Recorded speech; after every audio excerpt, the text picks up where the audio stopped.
Students, आज हम आपको एक्सप्लेन करेंगे संचयन पुस्तिका का चैप्टर 6 दिए जल उठे। इससे पहले हम आपको अवगत करा दें इस पाठ के जो लेखक हैं मधुकर उपाध्याय जी, इनके जीवन परिचय से। मधुकर उपाध्याय जी ने अपनी प्रारंभिक शिक्षा अयोध्या से प्राप्त की थी। अवध विश्वविद्यालय से विज्ञान में स्नातक यानी ग्रेजुएशन होने के बाद भारतीय जनसंचार संस्थान नई दिल्ली से इन्होंने पत्रकारिता में स्नातकोत्तर डिप्लोमा प्राप्त किया और इतिहास और ख़ास तौर पर ब्रितानी शासन काल में उनकी दिलचस्पी ने इन्हें महात्मा गांधी के चर्चित दांडी मार्च की पुनरावृत्ति के लिए प्रेरित किया और उन्होंने 400 किलोमीटर से भी अधिक पैदल यात्रा की और आज़ादी की 50वीं वर्षगांठ पर इनकी पुस्तक 50 दिन 50 साल पहले काफ़ी प्रसिद्ध रही और चर्चा में भी रही। और उनकी एक अन्य पुस्तक किस्सा पांडे सीताराम सूबेदार को भी बहुत ही प्रशंसा प्राप्त हुई थी। हिंदी और अंग्रेजी में समान रूप से अधिकार था इनका और अच्छी तरह से हिंदी और अंग्रेजी भाषा बोलने और लिखने में ये सक्षम थे, इन्हें महारत हासिल थी। और इसी वजह से मधुकर उपाध्याय जी की 3 पुस्तकें अंग्रेजी और 12 हिंदी में प्रकाशित हो चुकी हैं। पत्रकारिता और साहित्य के साथ साथ इनकी गहरी दिलचस्पी कार्टून विधा में और रेखांकन में भी है। मधुकर उपाध्याय जी आजकल दैनिक लोकमत समाचार के प्रधान संपादक हैं। स्टूडेंट्स, अब हम आपको एक्सप्लेन करेंगे इस पाठ का जो सार है वह।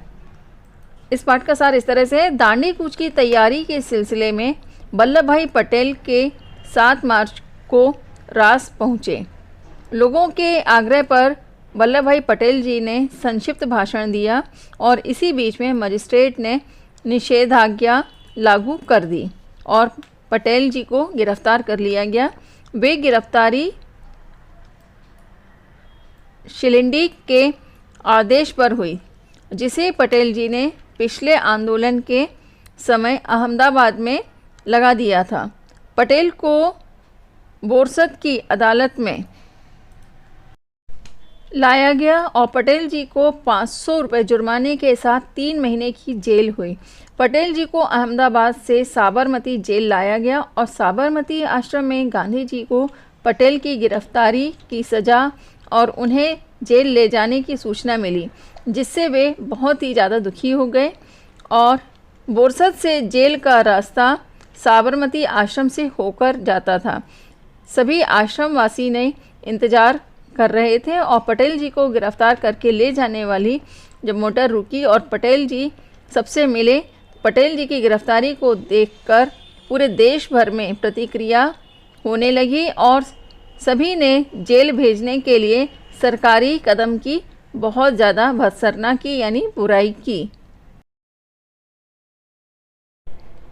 दांडी कूच से पहले नेहरू जी गांधी जी से मिलना चाहते थे, लेकिन गांधी जी ने उन्हें पत्र के द्वारा बता दिया था कि वे अपनी यात्रा को आगे नहीं बढ़ाएंगे। फिर जो तय दिन था उस दिन गांधी जी नमक बनाने के लिए आश्रम से निकल पड़े। रास में उनका बहुत ही अधिक स्वागत किया गया और वहाँ के दरबारी लोग उनके साथ मिल गए। वहाँ बहुत सारी जनसभा इकट्ठी हो गई और गांधी जी ने फिर भाषण दिया और ब्रिटिश हुकूमत को खुली चुनौती दी। गांधी जी किसी राजघराने के इलाके से नहीं जाना चाहते थे। वे चाहते थे कि अपनी पूरी यात्रा ब्रिटिश हुकूमत वाली ज़मीन से ही करें, लेकिन फिर भी उन्हें कुछ रास्ता बड़ौदा रियासत के बीच से तय करना पड़ा। जो भी सत्याग्रह में शामिल हुए थे वे सभी शाम को 6 बजे रास से चले गए और 8 बजे कनकापुरा पहुँचे।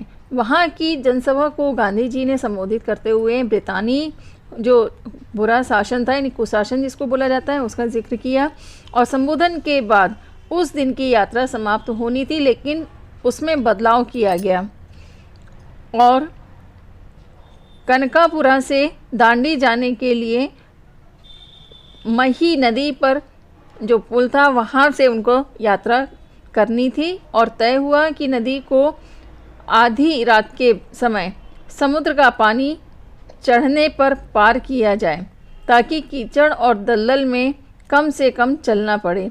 और रात को 10:30 बजे भोजन के बाद सत्याग्रही नदी की ओर चल पड़े और अंधेरी रात में गांधी जी लगभग 4 किलोमीटर दलदली ज़मीन पर चले और फिर नदी के तट पर एक कुटिल यानी कुटिया में आराम किया।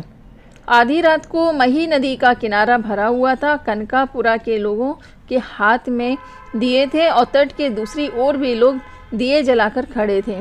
लोगों ने दिए के द्वारा उस रात को जगमग रात बना दिया था और गांधी जी घुटने भर पानी में चलकर नाव पर चढ़े। फिर महात्मा गांधी जी, सरदार पटेल और नेहरू जी के जय के नारे लगने लगे और मही सागर नदी का दूसरा तट भी कीचड़ और दलदली ज़मीन से भरा था। 1.5 किलोमीटर कीचड़ और पानी में चलकर रात 1 बजे उस पार वे सभी पहुँचे और सीधे विश्राम करने चले गए। और दोनों किनारों पर लोग रात भर दिए लेकर खड़े रहे, चूँकि कई सत्याग्रहियों को नदी पार करनी थी।